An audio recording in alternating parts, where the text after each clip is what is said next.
नमस्कार, news state में आपका स्वागत है। मैं हूं आपके साथ लोकेंद्र त्यागी। आपके मुद्दे में आज बात करेंगे मध्य प्रदेश की, जहां चुनावी साल में होने वाले हर एक आयोजन में बाबाओं का रसूख नजर आता है। अब तो आयोजनों पर लगने वाले होर्डिंग्स और बैनरों में माननीयों से ज्यादा बड़ी तस्वीरें बाबाओं की चस्पा हो रही है और बाबाओं को भी इस बात का बखूबी ज्ञान है कि चुनावी साल में आकर उनकी इतनी पूछ परख क्यों हो रही है। लिहाजा बाबा भी आयोजनों के बहाने शक्ति प्रदर्शन में पीछे नहीं दिख रहे। 22 अप्रैल को होने वाले परशुराम जयंती को आयोजन पर भी यही दिख रहा है। सियासी दल जहां आयोजनों के बहाने वोट बैंक को साध रहे हैं, तो वो बाबा शक्ति प्रदर्शन कर रहे हैं। आज चर्चा इसी मसले पर, और सवाल ये कि आयोजनों के बहाने बाबाओं का ये शक्ति प्रदर्शन की होड़ है क्या? चुनावी साल में बाबाओं का बोलबाला क्यों बढ़ रहा है? श्रद्धा भाव से या वोट बैंक के लिए माननीय हमारे नतमस्तक हो रहे हैं? तमाम सवालों पर करेंगे चर्चा। कुछ खास मेहमान भी हमारे साथ जुड़ेंगे, लेकिन उससे पहले आज की रिपोर्ट आप देखिए।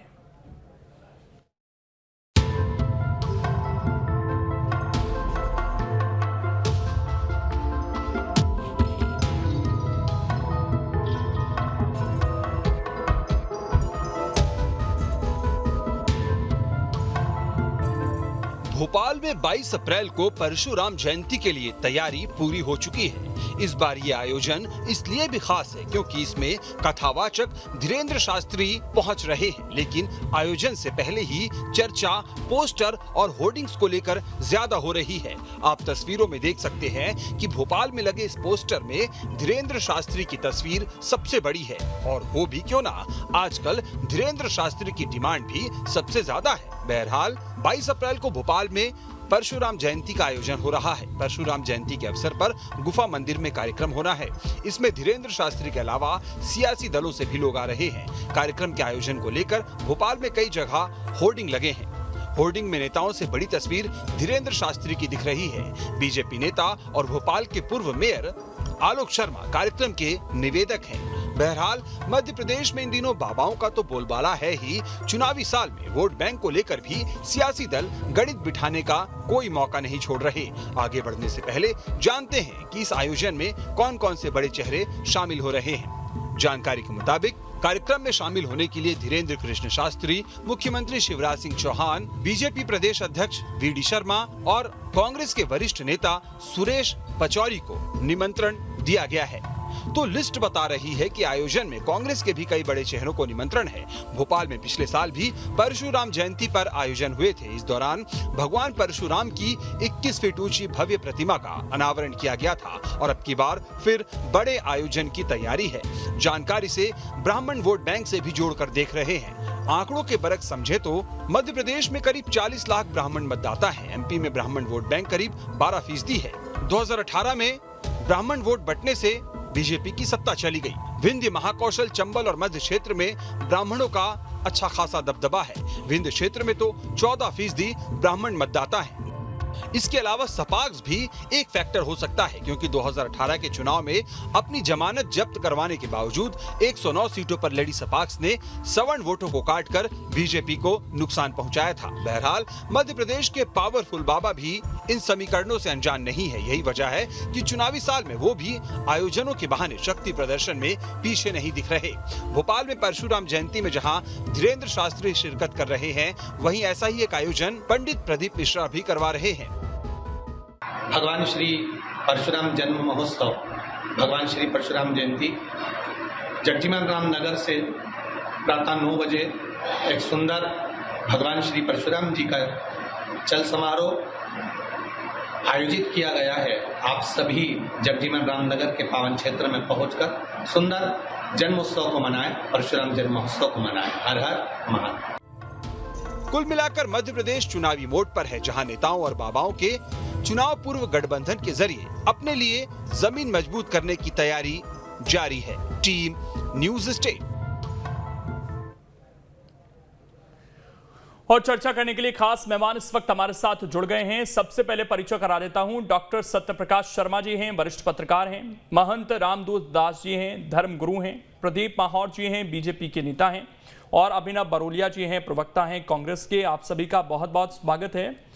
प्रदीप जी, अब तो बाबाओं का भी इस्तेमाल पोस्टरों में कुछ इस तरीके से हो रहा है जैसे वो भी कोई राजनीतिक कार्यकर्ता हो। इस तरह के पोस्टरों से क्या संदेश देने की कोशिश है? अलग से जगह दी जा रही है फोटो, क्योंकि आप सब नेता हैं, भली बात इस बात को जानते हैं कि पोजीशनिंग क्या होनी चाहिए फोटो की, वो बड़ी मैटर करती है और कई बार नेता इस पर नाराज भी हो जाते हैं। लेकिन यहाँ तो पोजीशनिंग सीधे तौर पर बाबा की ज्यादा बड़ी की जा रही है, तो इसे किस तरीके से देखा जाए? धर्म हर व्यक्ति का पर्सनल मैटर है। दूसरी चीज ये है कि हमारे यहाँ पे अगर सनातन धर्म में देखें तो राज्य से ऊपर हमेशा धर्म को माना गया है। एक संस्कृत का श्लोक है, नीचम सयासनम च अस्य सर्वदा गुरु सानिध्य, मतलब गुरु का जब सानिध्य हो तो चाहे आप कोई भी हो, राजा बने रहो, कुछ भी बने रहो, आपका जो आसन है वो गुरु के नीचे लगता हुआ है। जब हमारे शास्त्र ऐसा बोल रहे हैं तो अगर इसको पिक्चर में दर्शा दिया तो कोई बड़ी बात नहीं है। देखिए क्या है, इसका पॉलिटिक्स से कोई लेने देना ऐसा मत समझिए, इसका वोट बैंक से कोई लेना देना ऐसा मत समझिए। ये क्या है, श्रद्धा का मैटर है। जनता की श्रद्धा है इसलिए जनता उनके पास जाती है।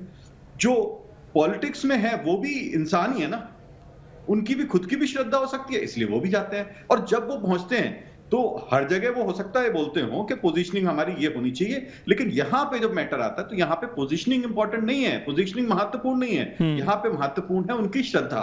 यहाँ पे पोजीशन बदल जाती है जहाँ पे धर्म। एक बात है, मैं रोक रहा हूँ माफी के साथ प्रदीप जी, आपको एक सवाल है कि अगर यहाँ पर केवल श्रद्धा है तो फिर तो राजनेताओं के फोटो की जरूरत ही नहीं थी वहां पर, क्योंकि जितने बड़े लीडर्स के, बीजेपी के नेताओं के उसमें लगे हुए हैं फोटो, वो तो मुख्य आयोजक है ही नहीं उसके, तो फिर उन फोटोज की जरूरत ही नहीं थी अगर केवल वो धार्मिक कार्यक्रम है।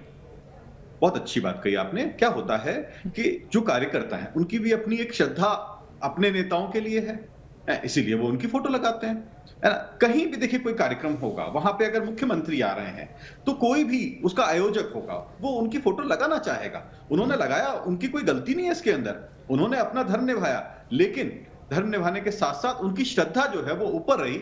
इसमें उनकी कहीं भी इसको पॉलिटिक्स, राजनीति, इन सब चीजों से जोड़ के नहीं देखना चाहिए मेरे हिसाब से। अभिनव जी, कांग्रेस पार्टी के नेता गोविंद सिंह, नेता प्रतिपक्ष, कुछ दिन पहले ये कह रहे थे कि बाबा बागेश्वर धाम तो बीजेपी को सपोर्ट करता है, पंडोखर सरकार सर्व धर्म के लिए है।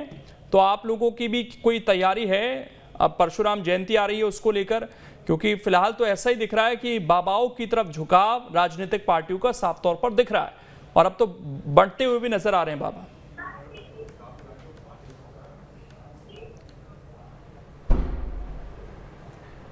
देखिए, मैंने बोला ना, अपनी अपनी श्रद्धा है। गोविंद सिंह जी की अपनी श्रद्धा है, कमलनाथ जी की अपनी श्रद्धा है, आपकी अपनी श्रद्धा है, मेरी अपनी श्रद्धा है, और यहाँ बैठे तमाम लोग अपनी श्रद्धा है। मैं भी बागेश्वर धाम से मिला, मैं उनका आशीर्वाद प्राप्त किया है, कमलनाथ जी ने भी आशीर्वाद प्राप्त किया है। जो अपनी अपनी सोच होती है। तो ये धार्मिक आयोजन जो है ये हमेशा लगातार होते आ रहे हैं, कई वर्षों से होते आ रहे हैं। सनातन धर्मी बढ़ चढ़ के इसमें हिस्सा लेते हैं, तो ये कोई नई बात नहीं। लेकिन मुख्य मुद्दे ये हैं कि थोड़ा सा इसको भटकाने के लिए जो राजनीति भारतीय जनता पार्टी करती है, देखा होगा आपने कर्नाटक में जिस तरीके से भगदौड़ मची हुई है, इनके लाखों लाख कार्यकर्ताओं ने पार्टी छोड़ दी है। पुलवामा में अभी हाल आपको पता चला होगा। जनता को भी बताना चाहूंगा कि सीबीआई ने सतपाल मलिक जी को समन भेज दिया। इतना बड़ा मुद्दा जनता के बीच में पहुंच चुका है। आज ही टीकमगढ़ में एक परिवार ने आत्महत्या कर ली है महंगाई से परेशान होकर। तो बेरोजगारी, महंगाई, कर्मचारियों के मुद्दे, किसानों के मुद्दे, ये इतने बड़े बड़े मुद्दे हैं जिसको थोड़ा सा भटकाने के लिए भारतीय जनता पार्टी धर्म का सहारा लेती है, और लगातार लेती आ रही है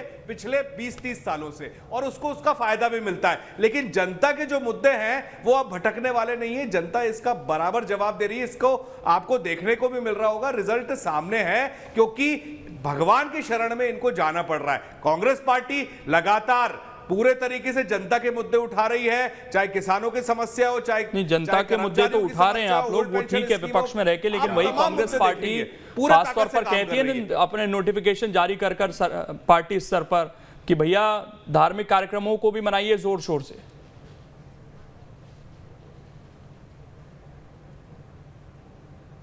नहीं, बिल्कुल मनाना चाहिए। देखिए, आप देखिए 18 साल में महाकाल कॉरिडोर के लिए इन लोगों ने कुछ नहीं किया। भारतीय जनता पार्टी की सरकार ने कुछ नहीं किया। कमलनाथ जी ने सैंक्शन कराए 300 करोड़, राम वनगमन पथ, ओम सर्किट, ये लोग कोरी घोषणाएं करते हैं। देखिए जनता समझ रही है कितने घोटाले हुए हैं, कितने भ्रष्टाचार हुए हैं। अब ये सारी चीजें सामने आ गई हैं। मात्र 6 महीने बचे, थोड़ी सी बौखलाहट है। इनके जो कार्यकर्ता हैं, भले वो पूर्व महापौर हो आलोक शर्मा जी, थोड़ा सा एक अपने आप को प्रोजेक्शन दिखाने के लिए भी बागेश्वर धाम जी को यहां बुलाया है कि वो भी टिकट के दावेदार है। तो दावेदारियों के लिए अगर ये धार्मिक आयोजन कर रहे हैं और सारी चीज हो रही है, ठीक है। सनातन धर्मी तो बिल्कुल बढ़ चढ़ के हम कराएंगे तो भी आएंगे, ये कराएंगे तो भी आएंगे। अच्छा, इनका राजनीतिक होता है। कांग्रेस पार्टी के भी नहीं जाने वाले। पार्टी कार्यालय पर कुछ दिन पहले जो कार्यक्रम हो रहे थे वो राजनीतिक नहीं थे, वहां केवल श्रद्धा भाव था आप लोगों का, उसका कोई आप नफा नुकसान नहीं देखते। मैंने खुद करी है, हमने करा था। ये हमारी श्रद्धा है ना। तो श्रद्धा सर इंडिविजुअल होनी चाहिए। हमारी श्रद्धा है, मैंने करा था। हनुमान चालीसा का भी पाठ किया था, क्योंकि इन लोगों के, मैं बताना चाहूंगा, इनके महापौर, आपको पता है ना जो रतलाम में किस्सा हुआ था, रतलाम में भगवान हनुमान का इन्हीं के प्रवक्ताओं ने अपमान किया, इन्हीं के विधायक ने अपमान किया, किस तरीके का, लेकिन अभी तक माफी नहीं मांगी। हम अगर भगवान को मानते हैं तो कहते हैं हम ढोंग कर रहे हैं, और ये कुछ करें तो ये कहते हैं कि हम सब कुछ करते हैं, भगवान को हम नहीं। तो वो तो सामने से फिर वो भी सवाल पूछते हैं ना। उन्होंने भी तो जब वो केक काटा गया था उस समय सवाल पूछे गए थे, तो जनता के हित जब के लिए केक कटा तो उस पर कोई सफाई आई थी क्या? सवाल तो फिर दूसरी तरफ से भी पूछे जाते हैं ना। उसको बवंडर बनाया गया था सर। उसको देखिए उसको किस तरीके से मुद्दा बनाया गया था केक काटने को। किसी ने, हनुमान भक्त है कमलनाथ जी, अगर कोई मंदिर का दिखाता है उसमें भी आप लोग इशू बनाएंगे तो इस तरीके से खुद के लिए माफी नहीं मांगेंगे, दूसरों के लिए इशू बनाएंगे। चलिए मैं आ रहा हूं, प्रदीप जी हाथ उठा रहे हैं, लेकिन प्रदीप जी एक बार रिएक्शन ले लेते हैं सबका, फिर मैं लौटता हूं आपके पास। बातों में आप रामदूत जी, ये जो अब पोस्टर आया है नया सर, क्या बाबाओं के पोस्टर इस तरीके से उसमें इन्वॉल्वमेंट नेताओं की होनी चाहिए? क्या इस तरह के पोस्टर पर आपका क्या कहना है? क्या ये चुनावी फायदा लेने की कोशिश है, बाबा का फोटो बड़ा दिखाने की कोशिश है? किस तरीके से ओवरऑल आप देखते हैं इस चीज को? गोविंद जी, सबसे प्रथम तो मैं इसमें थोड़ा करेक्शन करना चाहूंगा। यहाँ सिर्फ बाबाओं की बात नहीं है, यहाँ सिर्फ बाबा की बात है। मुख्य रूप से आज कहीं ना कहीं नेताओं के लिए एक प्रमुख चेहरा बने हैं आचार्य धीरेन्द्र शास्त्री जी, और कहीं ना कहीं ये नेताओं को लग रहा है कि बागेश्वर सरकार के पास कहीं वोट का कोई पोर्ट उपस्थित है, बहुत बड़ा गोदाम है उनके पास, तो उनकी कहीं ना कहीं छत्र छाया में हमें टिकट भी पार्टी से मिलेगा, हम विजय भी होंगे। लेकिन कहीं ना कहीं ये वो भूल जाते हैं कि आपकी मानवता क्या है, आपकी व्यक्तिगत सोच क्या है, जनता आपको किस हिसाब से देखती है, उस हिसाब से फिर आप कहीं ना कहीं विजयश्री को प्राप्त करेंगे।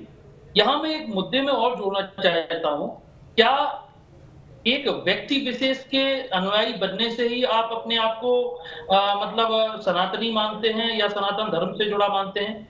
जबकि मैं लोकेन्द्र जी एक मुद्दे को लेके कई बार मीडिया पे बात रख चुका हूं, लेकिन कहीं ना कहीं उन मुद्दों को ना तो बीजेपी का कोई नेता सीरियसली लेता है, ना कांग्रेस का कोई नेता सीरियसली लेता है। मैं फिर दोहराता हूं, एक छोटी सी चौपाई है रामचरितमानस में, समरथ को नहीं दोष गुसाई। आज वर्तमान स्थिति में बागेश्वर सरकार के पास वोट बैंक है, अनुयायी हैं, नेताओं का सपोर्ट है, मीडिया का पावर है, प्लस वो सोशल मीडिया इन्फ्लुएंसर बन चुके हैं। तो कहीं ना कहीं उनसे जुड़ने के लिए सब लोग दौड़ रहे हैं, सब लोग चाह रहे हैं उनसे जुड़ना। लेकिन इसी मध्य प्रदेश में लोकेन्द्र जी 65,000 ऐसे मंदिर हैं जो हकीकत में, वास्तविकता में मध्य प्रदेश के छोटे छोटे गांवों से लेके, छोटे छोटे कस्बों से लेके, छोटे छोटे शहरों से लेके सनातन धर्म को आज तक संरक्षित करके रखे। और उन्हें पता है क्या मिलता है? ये जो बीजेपी या कांग्रेस के नेता कहते हैं कि हमारी ये श्रद्धा है, भगवान को मानना हमारी श्रद्धा है, तो वो भी संत श्रद्धा की श्रेणी में आते हैं। उन्हें लोकेन्द्र जी ये नोटिस मिलता है मध्य प्रदेश सरकार का। अगर आपका कैमरा चाहे तो जूम करके देख लें आप एक बारी, और इसे देख लें। ये बीजेपी की सरकार है जो अपने आप को धर्म की मानती है, जो अपने आप को धर्मधुरीय पार्टी मानती है। कांग्रेस भी हनुमान जी का भक्त होना मानती है, लेकिन मध्य प्रदेश के 65,000 ऐसे मंदिर जो कभी सरकारीकरण की श्रेणी में थे ही नहीं, लेकिन उन्हें 74 में जबरदस्ती सरकारीकरण की श्रेणी में डाला गया, फिर उन पर प्रबंधक कलेक्टर का हस्तक्षेप किया गया। उसके बाद अब धीमे धीमे जो उन पर संपत्तियां आज से नहीं, राजसी समय से 1800 या 1700 ईस्वी में लगाई गई थी। उन संपत्तियों पे मध्य प्रदेश सरकार ने अपना कब्जा जमा रखा है, जबकि कोर्ट कहता है कि मध्य प्रदेश सरकार का कोई हस्तक्षेप ना होना चाहिए। संविधान कहता है कि ऐसी संपत्तियों पे मध्य प्रदेश सरकार का कोई हस्तक्षेप नहीं होना चाहिए, लेकिन फिर भी चलिए, ये जो सवाल उठाया मैं इस पर भी एक रिएक्शन ले लूंगा प्रदीप जी का, लेकिन उससे पहले सत्यप्रकाश जी, पहले कभी कहा जाता था कि जनता के बीच जिसकी ज्यादा पकड़ उसकी बूट ज्यादा, लेकिन आजकल तो ऐसा लगता है कि कौन ज्यादा धार्मिक है हमारे माननीय, कुछ ज्यादा धार्मिक हो गए हमारे माननीय, या बात कुछ और नजर आती है आपको? देखिए लोकेन जी, आपने सही कहा कि जिसकी बाबाओं पर अच्छी पकड़ उसकी जनता पे अच्छी पकड़, ये माना जा रहा है राजनीति में। देखिए ये जो पोस्टर मैटर है, देखिए कोई भी कार्यक्रम हो उसका अपना डेकोरम होता है, और वो डेकोरम डिसाइड करने का अधिकार आयोजकों के पास होता है। तो ये विवाद का विषय तो हो ही नहीं सकता कि शिवराज सिंह चौहान या दूसरे लीडर्स उसमें नीचे हैं और वो बहुत ऊंचाई पर धीरेन्द्र शास्त्री को रख दिया गया है। लेकिन मैं ये जानना चाहता हूं ये कि क्या धीरेन्द्र कृष्ण शास्त्री के मार्फत भारतीय जनता पार्टी या कांग्रेस के लीडर या दूसरे बाबाओं के मार्फत पब्लिक में क्या मैसेज देना चाहते हैं? क्या हर आदमी इनका अनुयायी है? लेकिन इसके साथ समस्या क्या आ रही है कि ये लोग बहुत बड़े इन्फ्लुएंसर हैं, ये पब्लिक को बुलाने में बहुत मार होते, जहां नेता अपने आप को प्रमोट करने में उनको सहूलियत होती है।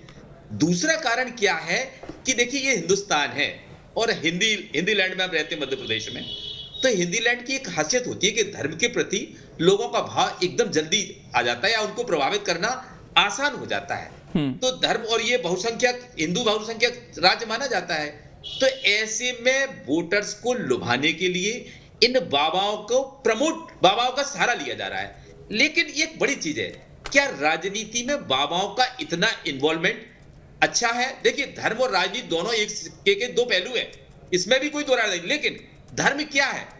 धर्म केवल राजनीति को या सत्ता को दिशा देता है, व्हाट इज राइट और व्हाट इज रॉन्ग। इस चीज के लिए धर्म की इंपॉर्टेंस शासन में समाहित, और ये आज से नहीं, ये आदिकाल से है।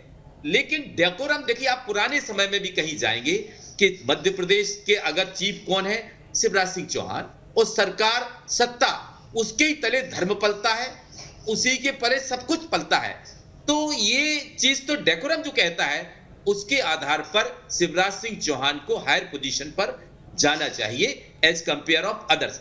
हाँ, अगर उनसे बड़े कोई प्रधानमंत्री आते हैं, आप देखिए कितने भी बाबाओं के कार्यक्रम होते हैं, लेकिन पॉलिटिशियंस को ऊपर रखा जाता है, और ये पॉलिटिशियन को अगर ऐसा कहीं कहीं ब्रेक होता है तो वो नागबार भी गुजरता है। लेकिन यहां कोशिश क्या है, अभी तक Bharatiya Janata party lead government ने मध्य प्रदेश में SC, ST, OBC सबको आकर्षित करने के प्रयास कई माध्यम से किए हैं, लेकिन सवर्ण, जिसमें आपको ध्यान हो कि शिवराज सिंह को ग्वालियर चंबल संभाग में मध्य प्रदेश के में माई के लाल के शब्द पर कहीं ना कहीं ये सरकार गंवानी पड़ी थी, ऐसा राजनीतिक एक्सपर्ट मानते हैं।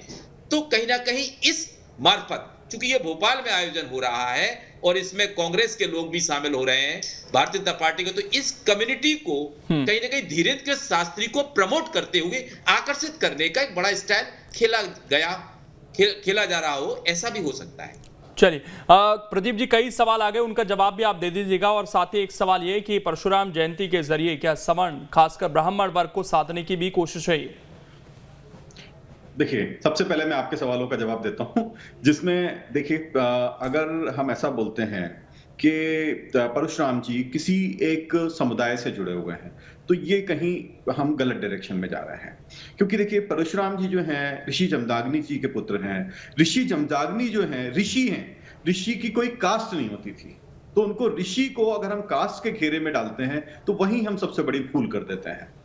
जो भी हमारे यहाँ पूजा करते थे वो ब्राह्मण हो सकते थे उस समय पे।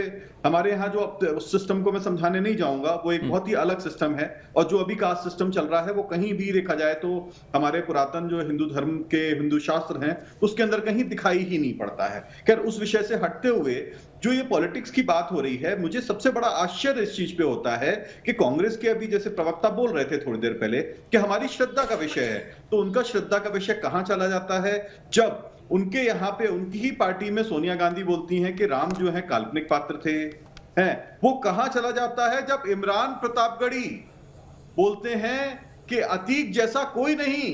श्लोक लिखे जा रहे हैं साहब, श्लोक लिखे जा रहे हैं, कविता गाई जा रही है, अतीक जैसा कोई नहीं। आतंकवादियों के साथ खड़े हुए हैं, राम की बुराई करते हैं, और 1000 एग्जांपल्स दे दूंगा मैं। चलिए इसका जवाब भी दे दीजिएगा क्योंकि समय कम है। प्रदीप किस तरीके से बोला ये लोग हिंदुओं के ठेकेदार बनते हैं कि इतने सारे मंदिर और हैं, उन पर भी ध्यान जाएगा क्या?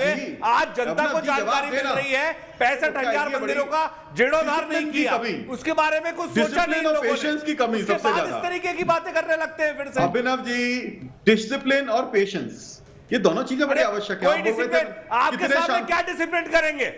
आप लोगों से पूछा कुछ और जाता है, बोलते कुछ और हो आप लोग। अभिनव जी, जनता देख रही है, क्या सोचेगी आपके बारे में? खुद धर्मगुरु जी ने बोला कि आप लोगों ने क्या किया है हजारों लाखों मंदिरों लोग के लिए आज तक।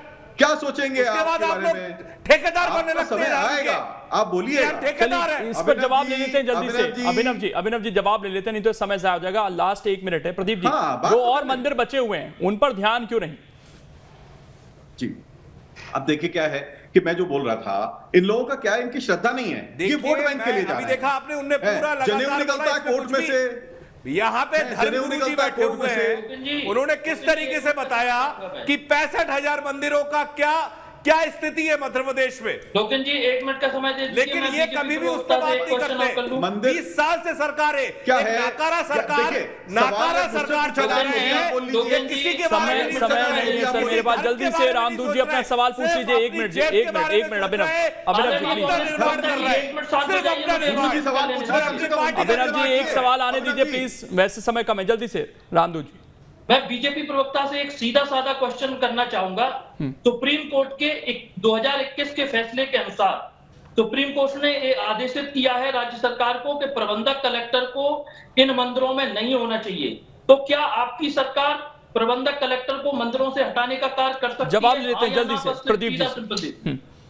जी, मैं तो ये बोलता हूं कि जितने भी मध्य प्रदेश में धर्मगुरु हैं वो मिलके कमेटी बनाएं और जितने मंदिर हैं वो सारे उनको सुपुर्द किए जाए। मैं उसके पूरी तरीके से महोदय 30 साल से कमेटियां बन रही हैं, आप कमेटियों का समय नहीं है, आप निर्णय ले सकते हैं। गुरु जी बात पूरी करने दीजिए, बात पूरी करने दीजिए। दौरा चरित्र, इसको कहते हैं दौरा चरित्र। यह है भाजपा का दौरा चरित्र।